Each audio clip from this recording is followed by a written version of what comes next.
Me llamo Javier, tengo 28 años, y todavía no puedo creer lo que pasó aquella tarde en la joyería de mi ciudad. Para que entiendan el contexto, tengo un hermano mayor, Tomás, de 31. Desde que éramos niños, Tomás se encargó de recordarme que, según él, yo era el inútil de la familia. Él siempre fue el orgullo de mis padres, buen estudiante, deportista, carismático.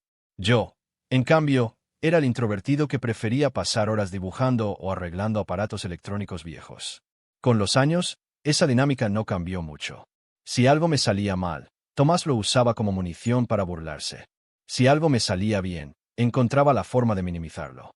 Hace unos meses, decidí invertir mis ahorros en algo especial, un anillo de compromiso para mi novia, Lucía. Era un paso enorme para mí, y honestamente estaba nervioso. Después de semanas investigando, encontré la joyería perfecta, un lugar elegante en el centro que trabajaba con diseños personalizados. El día que fui a recoger el anillo fue, irónicamente, el mismo día que Tomás apareció por casualidad. Yo estaba en el mostrador, revisando los últimos detalles con la vendedora, cuando escuché su voz detrás de mí. Mira nada más. Javier comprando joyas. ¿Con qué dinero? Con el que te presta papá. Lo ignoré al principio, no quería armar una escena. Pero él no paró. Caminó hasta mí, mientras reía, me dio un empujón en el hombro. No fue fuerte, pero sí lo suficiente para que casi tirara la cajita del anillo. Siempre has sido el inútil de la familia, soltó en voz alta, y de pronto el lugar entero se quedó en silencio. Podía sentir las miradas de todos, la señora que estaba viendo collares, el hombre mayor que pagaba en la caja, incluso la vendedora parecía incómoda. Me hervía la sangre, pero decidí mantenerme tranquilo. No quería arruinar el momento que llevaba semanas esperando. Tomás, puedes no hacer esto aquí, le dije, intentando sonar firme. Pero él solo se rió, disfrutando de la atención. ¿No hacer qué? ¿Decir la verdad? Vamos, Javito, todos saben que si no fuera por mí, ni siquiera podrías pagar el alquiler. Esa frase me dolió. No porque fuera cierta, de hecho, me había independizado hacía 2 años y jamás le pedía ayuda a nadie, sino porque sabía que él decía esas cosas para humillarme. Y ahí estaba yo, con el corazón acelerado, sintiendo esa mezcla de rabia y tristeza que tantas veces me había invadido en reuniones familiares. Antes de que pudiera responder, la puerta de la joyería se abrió y entró un hombre alto, impecablemente vestido, acompañado de 2 personas más. El ambiente cambió de inmediato, todos lo reconocieron. Era Ricardo Vega, un empresario multimillonario bastante conocido en mi ciudad por sus inversiones en bienes raíces y su carácter serio. Se detuvo al ver a Tomás, que seguía riendo, y luego me miró a mí. «Empújalo de nuevo y te vas a arrepentir», dijo con una voz grave que resonó en todo el lugar. Tomás se quedó helado. Literalmente, su cara pasó de roja a completamente blanca en segundos. Las risitas desaparecieron. Yo no entendía qué estaba pasando. No conocía a Ricardo en persona, pero sí sabía que era alguien importante. Tomás abrió la boca para decir algo, pero no le salió la voz. Lo único que hizo fue retroceder un paso, como si de repente el suelo estuviera demasiado caliente. La vendedora carraspeó y, nerviosa, me entregó la cajita del anillo. «Aquí tiene, señor Javier», dijo, enfatizando mi nombre, como si quisiera confirmar que yo era el cliente que importaba. Me agradeció por mi paciencia y me deseó suerte. Tomás no dijo nada mientras yo guardaba la cajita en el bolsillo de mi chaqueta. Podía sentir cómo me miraba, pero por primera vez en mucho tiempo, yo tenía el control. No sé si fue el respaldo implícito de Ricardo o el simple hecho de que todos habían presenciado su humillación, pero algo dentro de mí hizo clic. Salí de la joyería sin mirarlo, con la sensación de que algo acababa de cambiar para siempre. Tomás salió detrás de mí, y en la calle finalmente se atrevió a hablar. «¿Desde cuándo te codeas con esa gente?», preguntó, con un tono que mezclaba rabia y curiosidad. No respondí. Solo sonreí. Lo que Tomás no sabía es que ese encuentro no fue una simple coincidencia. Y tampoco sabía que yo tenía mis propias cartas para jugar, cartas que podrían cambiar por completo la forma en que nuestra familia me veía.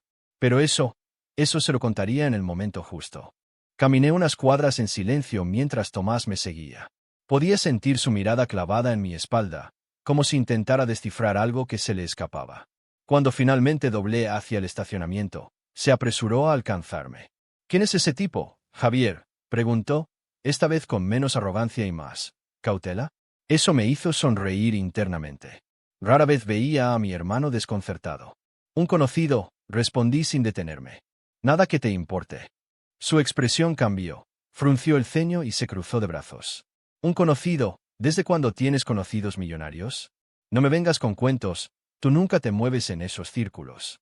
Me apoyé en mi auto y lo miré por primera vez desde que salimos de la joyería. Tal vez es hora de que empieces a preguntarte qué más no sabes de mí. Dije eso despacio, dejando que las palabras calaran. No esperé su respuesta. Entré en el coche y me fui, dejándolo parado en medio del estacionamiento, con esa mezcla de enojo y confusión que tanto le molesta. Esa noche, cuando llegué a casa, Lucía me estaba esperando. Le conté lo sucedido y, aunque al principio se sorprendió, pronto noté que le divertía la idea de que Tomás hubiera sido reprendido en público. Es casi poético, dijo sonriendo. Pero tengo la sensación de que no se va a quedar quieto. Y tenía razón. A los pocos días, mi madre me llamó para invitarme a cenar el domingo. Su tono era demasiado dulce para ser casual. Sabía que algo tramaban. Cuando llegué a la casa de mis padres, ahí estaba Tomás, esperándome con los brazos cruzados y esa mirada que parecía decir vamos a tener una charla. La cena comenzó tranquila, aunque todos sabíamos que la calma no duraría. Entre plato y plato, Tomás soltó el primer dardo. Entonces, Javito, ¿vas a contarnos de dónde salió tu nuevo amigo? Porque yo estuve investigando y ese hombre no es cualquier persona. Mi padre se inclinó hacia adelante con interés. Sí, hijo, ¿cómo conociste a Ricardo Vega? He intentado reunirme con él para un proyecto de inversión durante meses y nunca responde a mis correos. Ahí estaba, la verdadera razón de la invitación. Querían que yo les abriera la puerta a alguien a quien, hasta hace poco, yo mismo solo conocía por las noticias. Coincidimos en un par de eventos de tecnología, dije, sirviéndome más agua con calma. Nada formal. Mi madre entrelazó las manos y sonrió, esa sonrisa que siempre usa antes de pedirme algo grande. Hijo, deberías presentarle a tu padre. Él tiene un proyecto que podría interesarle mucho a ese señor. Sería una gran oportunidad para toda la familia. Tomás no pudo evitar intervenir. Sí, Javier, por fin podrías hacer algo útil para todos. Lucía, que me había acompañado, apretó mi mano bajo la mesa. Yo mantuve la calma, pero dentro de mí una parte oscura empezaba a crecer. No era la primera vez que mi familia me trataba como un peón, pero esta vez había algo diferente. Esta vez, tenía algo que ellos querían. No es tan sencillo, respondí. Ricardo es muy selectivo con las personas con las que hace negocios. No puedo simplemente llamarlo y decirle que se siente con mi familia porque sí. El ambiente se tensó. Mi padre dejó el tenedor en la mesa con fuerza. No estamos pidiéndote que hagas algo imposible, Javier. Solo que uses la oportunidad que se te presentó para ayudarnos. Tomás sonrió de lado. Vamos, no te hagas el importante. Seguro que ni siquiera tienes un número personal. Lo miré directamente a los ojos. Lo tengo, dije despacio. Y esa simple frase hizo que la sonrisa de Tomás se borrara. Era como si hubiera perdido un pequeño juego que llevaba años jugando conmigo. Pero no terminé ahí. Y tal vez lo llame, añadí, cuando crea que es el momento adecuado. No cuando ustedes lo digan. Mi madre suspiró y cambió de tema, pero la tensión quedó flotando en el aire. Sabía que esto no había terminado, que intentarían presionarme de alguna manera. Pero esta vez, yo no era el mismo de antes. Esta vez, no iban a manipularme tan fácilmente. Cuando Lucía y yo salimos de la casa esa noche, ella me miró y dijo, ¿estás seguro de que quieres seguir jugando a su ritmo? Porque tengo la impresión de que ellos van a empujar hasta que explotes. No respondí de inmediato. Miré la calle, las luces lejanas, y sentí algo que no había sentido en mucho tiempo, determinación. No voy a explotar, le dije finalmente. Voy a planear. Y fue ahí, en ese camino de regreso a casa, donde mi plan comenzó a tomar forma. No iba a ser algo impulsivo ni violento. Iba a ser algo que les mostrara, de una vez por todas, que yo no era el Javier que podían empujar y humillar a su antojo. Lo que ellos no sabían es que Ricardo no solo me conocía, sino que había mostrado interés en un proyecto mío. Y si jugaba bien mis cartas, ese interés podría convertirse en algo mucho más grande. Algo que pondría a toda mi familia en una posición en la que ellos dependerían de mí. Pero antes, necesitaba que Tomás y mis padres siguieran creyendo que tenían el control. Cuanto más confiados estuvieran, más fuerte sería el golpe cuando finalmente se dieran cuenta de la verdad. Las semanas siguientes fueron como caminar sobre una cuerda floja. Por fuera, mantenía la calma, asistía a las comidas familiares y respondía a los mensajes de mi madre con la misma cordialidad de siempre. Por dentro, estaba diseñando mi propio tablero de ajedrez, pieza por pieza, moviendo las cosas en silencio. Ricardo me había escrito un par de días después de la escena en la joyería. Me felicitó por mantener la compostura frente a la provocación y me invitó a una reunión privada para hablar de mi proyecto de software, una plataforma que llevaba desarrollando en secreto desde hacía casi 3 años. Cuando le conté a Lucía, sus ojos se iluminaron. Esto puede ser enorme para ti, me dijo, y yo asentí. Pero no solo para mí, también para todo lo que vendría después. Mientras tanto, Tomás no dejaba de enviarme mensajes pasivo-agresivos. Ya llamaste a tu amiguito millonario. Papá está esperando que le confirmes la reunión. No seas egoísta, esto es por la familia. Yo respondía con monosílabos, o a veces no respondía en absoluto. Cada vez que lo hacía esperar, su frustración crecía. Podía sentir cómo el control se le escapaba de las manos, y eso era justo lo que yo quería. Un domingo, durante otra de esas cenas familiares que parecían más interrogatorios que reuniones, la situación escaló. Apenas terminé de saludar, mi padre me llamó al despacho. La puerta se cerró detrás de mí, y ahí estaban él y Tomás, de pie, mirándome como si fuera un empleado llegando tarde. Javier, comenzó mi padre con ese tono frío que usaba cuando quería imponer autoridad. No podemos seguir esperando. He invertido demasiado tiempo y dinero en preparar la propuesta para el señor Vega. Necesito que concretes esa reunión esta semana. Me crucé de brazos, apoyándome en el escritorio. Papá, no es tan simple. Ricardo no toma decisiones a la ligera.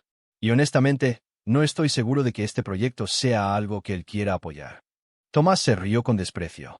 Claro, ahora resulta que tú sabes más de negocios que papá. Qué conveniente. Mira, Javito, deja de hacerte el difícil. Todos sabemos que si tienes un número es porque tuviste suerte. No desperdicies la única oportunidad de tu vida. Algo en mí se encendió. Ya no me sentía como el niño al que podían ridiculizar sin consecuencias. Me enderecé y lo miré fijamente. Tal vez no es la única oportunidad de mi vida, Tomás. Tal vez es la primera de muchas. Mi padre frunció el ceño. No empieces con actitudes infantiles. Este es un momento importante para la familia. Si no haces esto, estarás traicionando a los tuyos. Esa palabra, traición, me dio un golpe directo al estómago. Por años había sido yo quien hacía los favores, quien estaba disponible cuando ellos necesitaban algo, quien callaba cuando las burlas de Tomás se pasaban de la raya. ¿Y ahora me acusaban de traicionarles por no entregarles algo que había ganado por mérito propio? Respiré hondo y respondí con calma. No se trata de traición. Se trata de respeto. Y hasta ahora, ese respeto ha sido un camino de una sola dirección. La tensión era tan densa que parecía que el aire se había vuelto más pesado. Tomás abrió la boca para decir algo, pero mi padre levantó una mano para callarlo. Piénsalo bien, Javier, dijo finalmente. No queremos que esta familia se rompa por algo tan pequeño como el orgullo. Salí del despacho sin decir otra palabra. Lucía me estaba esperando en el pasillo y supo, solo con verme, que algo había pasado. De camino a casa, no hablamos. Necesitaba ordenar mis pensamientos. Esa misma noche, abrí mi portátil y terminé la presentación que había estado preparando para Ricardo. Al día siguiente, la envié. Para mi sorpresa, me respondió en menos de una hora. Excelente trabajo. Me interesa reunirnos en 2 semanas para discutir una inversión inicial. Mi corazón latía con fuerza. Era la validación que había estado esperando. Pero no le conté a mi familia. No todavía. En lugar de eso, seguí actuando como si nada hubiera cambiado. Al domingo siguiente, la cena familiar se convirtió en una tormenta. Tomás, evidentemente irritado, golpeó la mesa con la mano. Ya basta, Javier. ¿Vas a ayudar o no? ¿O vas a seguir jugando a ser importante mientras nosotros hacemos el trabajo real?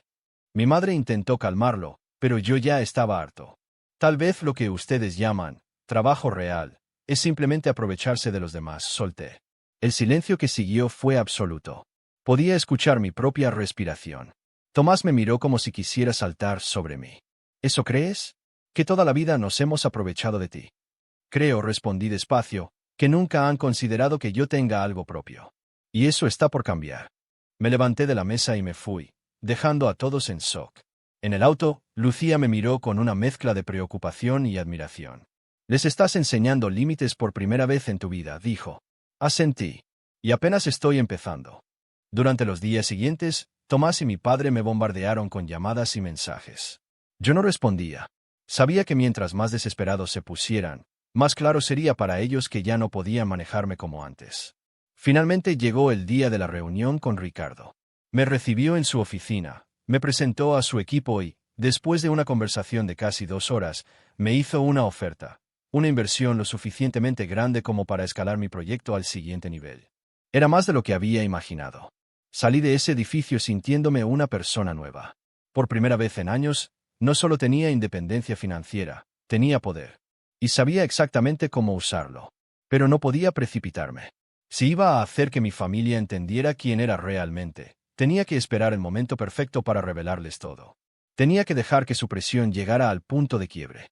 Solo entonces mi jugada final tendría el efecto que buscaba. Y ese momento estaba más cerca de lo que ellos pensaban.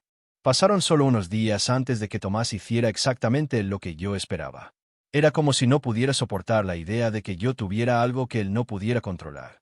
Un jueves por la tarde, recibí un mensaje de un número desconocido. Era uno de los empleados de mi padre. Alguien que había sido amable conmigo en el pasado. Solo te aviso porque creo que mereces saberlo, decía el mensaje. Tu hermano está intentando contactar a Vega por su cuenta. Ha estado usando tu nombre para conseguir una cita. Dijo que era para un proyecto familiar. Leí el mensaje 3 veces, sintiendo una mezcla de rabia y satisfacción. Era un movimiento desesperado. Sabía que Tomás no tendría éxito, pero eso no era lo importante. Lo importante era que estaba dispuesto a cruzar cualquier línea con tal de recuperar el control. No respondí de inmediato. Esperé hasta el día siguiente, cuando recibí un correo del asistente de Ricardo. Estimado Javier, hemos recibido múltiples intentos de contacto de alguien que dice ser de su familia. ¿Desea que lo ignoremos o que lo derivemos directamente a usted? Ahí supe que la oportunidad había llegado. Les respondí agradeciendo la información y pidiendo que por favor lo ignoraran. Luego guardé el correo. Sabía que tarde o temprano se lo mostraría a Tomás, pero no todavía. Esa noche, en la casa de mis padres, el ambiente era hostil desde que entré. Tomás ni siquiera esperó a que me sentara. No puedes quedarte callado, Javier, me gritó. Si no mueves tus contactos, se van a ir con otra empresa. Y entonces, cuando la oportunidad se pierda, será tu culpa.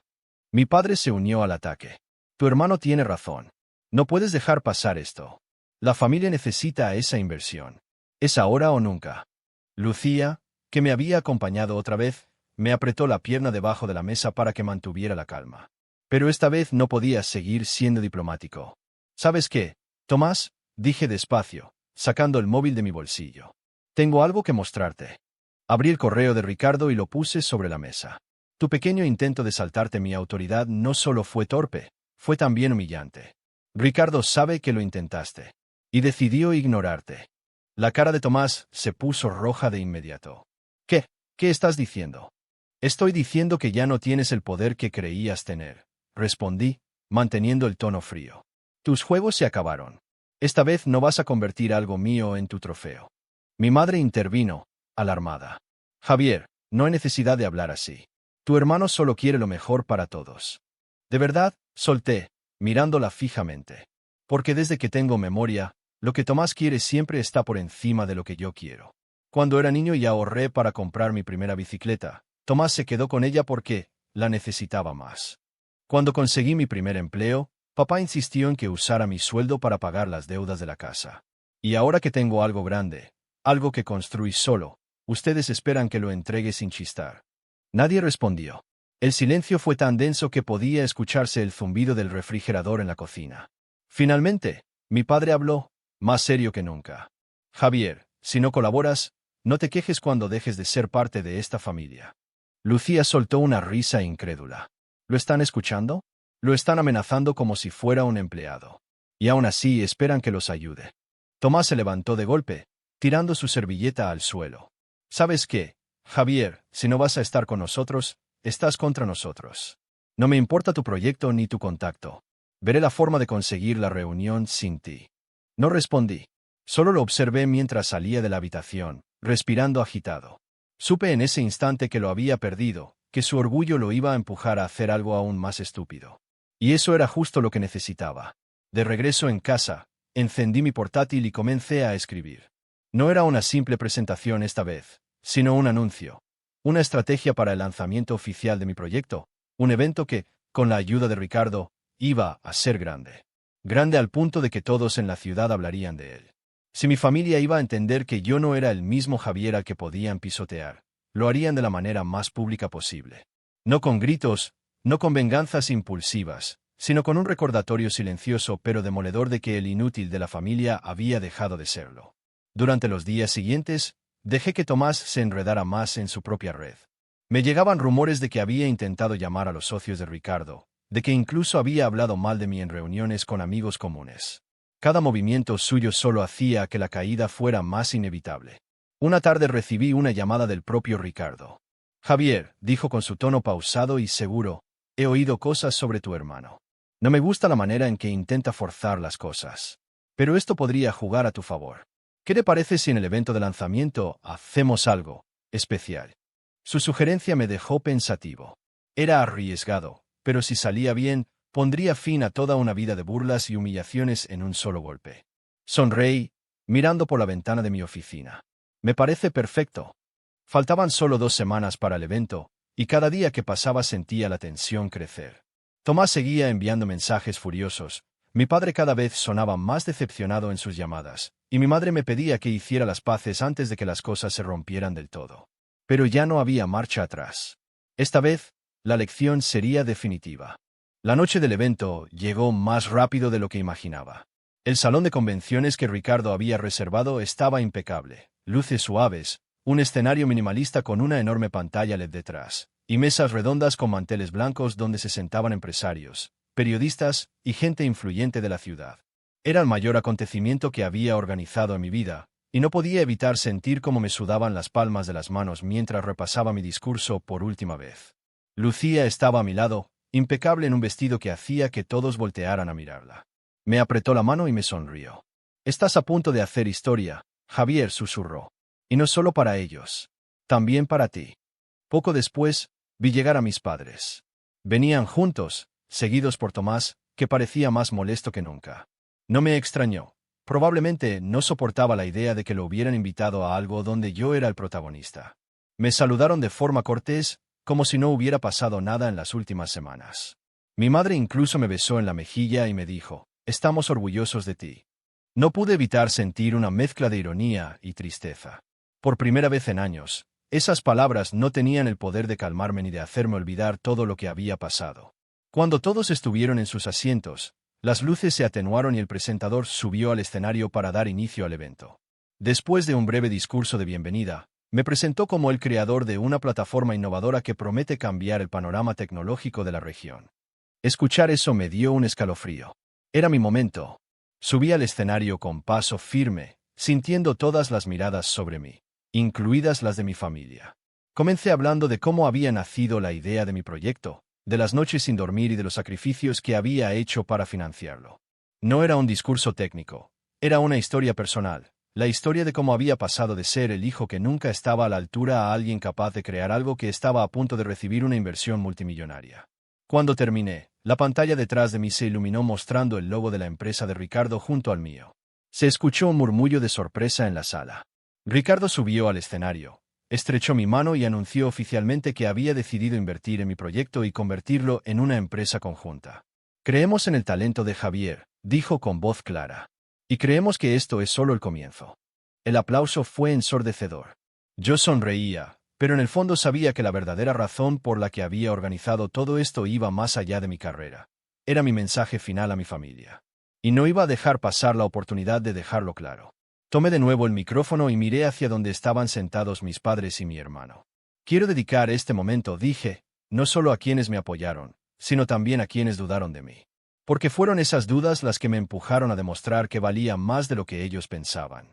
Durante años me llamaron inútil, me empujaron, literalmente, y me hicieron sentir que nunca sería suficiente. Hoy, aquí frente a todos, quiero decirles que ese Javier ya no existe». La sala quedó en silencio. Pude ver cómo Tomás se removía incómodo en su asiento, mientras mi padre se tensaba y mi madre bajaba la mirada. Ricardo me miró, asintiendo como si aprobara cada palabra. Y para que no queden dudas continué, «A partir de hoy mi proyecto es mío y de mis socios, y no de nadie más. No será usado para salvar negocios familiares ni para alimentar egos. Es el resultado de años de esfuerzo, y así se quedará».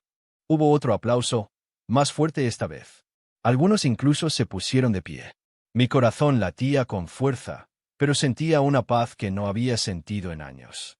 Finalmente había dicho en voz alta lo que siempre había querido decir. Después del evento, mientras los invitados se acercaban a felicitarme, vi que Tomás venía directo hacia mí. Por un segundo pensé que iba a gritarme, pero en lugar de eso se detuvo a 1 metro de distancia y me miró fijamente. ¿Esto es lo que querías?, me preguntó, con los dientes apretados. Humillarme frente a todos. Lo miré con calma. No, respondí. Lo que quería era que entendieras que no puedes seguir tratándome como si fuera menos. Si para ti eso es humillación, entonces creo que tienes un problema más grande del que pensé.